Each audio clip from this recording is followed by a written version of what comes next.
Okay, so day of the surgery, Friday. I stayed in a hotel quite close to the clinic just because I had to be there at 8:30 in the morning. I didn't want to battle with traffic on the way in because the M6 is unpredictable. So I booked a hotel, had a good breakfast as well that morning before I came because, there's no point sitting there when you're hungry. It's unbearable. I was sat there wondering what I was going to do for all the time, how I was going to pass all these hours. I was prepared to stay at the clinic up until 8, 9 o'clock, 10 o'clock, whenever it was needed for me to stay. So, turned up at 8:30, met with Katie, one of the girls at the clinic. She went through my consent forms with me, just made sure that I got everything there. And when Joy came, she took me into her office and we sat there and we discussed the plan for the day. And what we did is we'd planned for 3,500 grafts because, as you can see there, that is the area that I needed. It doesn't go all the way back.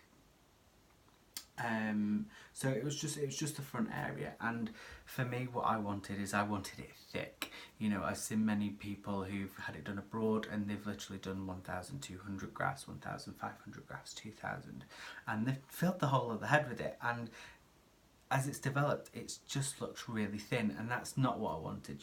When you're paying so much money for something, you want it to be right. At the end of the day, I wanted my confidence to grow. I wanted to have that oomph about me, and do you know what? I wanted it packing. So what we decided to do in the end, we went for 4,000 grafts, and Joy was very confident in the fact that we'd be able to make it real thick hair, and of course I know that it doesn't happen overnight. It does take time. So yeah, we planned for 4,000 grafts. Literally, as soon as we did that, we went through into it's like the procedure room, the treatment room, if you like, which is all very clean, very sterile. You've got a massage bed in the middle, and it's got the hole in for your head, which you put down. I was gowned up, as was Joy. I had one of these incontinence sheets on my back, just obviously to soak up any blood. I had my hair clipped up first of all, and then what happened was we had the local injections, which I'm not gonna lie, they did hurt. I didn't cry, but they hurt.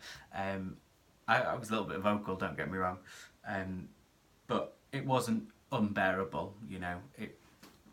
And it took effect quite quick. So I had those. I also was given some tablets. I was given cocodamol pain relief. I was given diazepam to help me relax. Amitriptyline because your heart starts beating, with the adrenaline that is given in the local anaesthetic. And I was given antibiotics as well. So then I was put down on the bed, and my scalp was then injected with saline. What that does is that then helps the grafts to come out easier. So then Joy came in, she sat down above my head, and she started to extract the grafts. And what that was, it's like a little biopsy punch, and it removes each follicle. Each follicle can contain between 1 and 4 hairs, and we'd already been through that. My donor hair was very good, so I didn't have any concerns about that. And I remember lying there and thinking, oh, what am I going to do for these 2, 3, 4 hours it's going to take? Next thing I knew, I woke up and it was 1:30. I was completely out of it, didn't feel any pain whatsoever, and it was fantastic. It was really, really good. I then went for lunch, and the girls at the clinic, they sorted me out whatever I wanted. I asked for a sandwich, and that was there waiting for me. I went and sat down on the sofa, took a couple of cheeky pictures as well, just to see what it was like, and sent to my partner and my family, because obviously it's a really exciting time. Then we went back in to the into the treatment room, and we sat down and we drew my hairline. Now, as you can probably see from the pictures beforehand, it was very different. Now we've brought it a little bit lower, but it still looks so natural, and already with that I'm made up with it. It's fantastic. It's changed the shape of my face. My friends, my family are all over the moon with it. So then I lay back on my back this time, whilst Joy made the incisions into my scalp. Again, it was all numbed, and it was all numbed from the front this time. So again, I didn't feel anything. I could hear it, which is really, really bizarre, but you can't feel it. The only way I can describe it is it sounds like you're sticking probably a fork into a raw carrot, just that crunch sound. Didn't bother me whatsoever, and I was asleep again.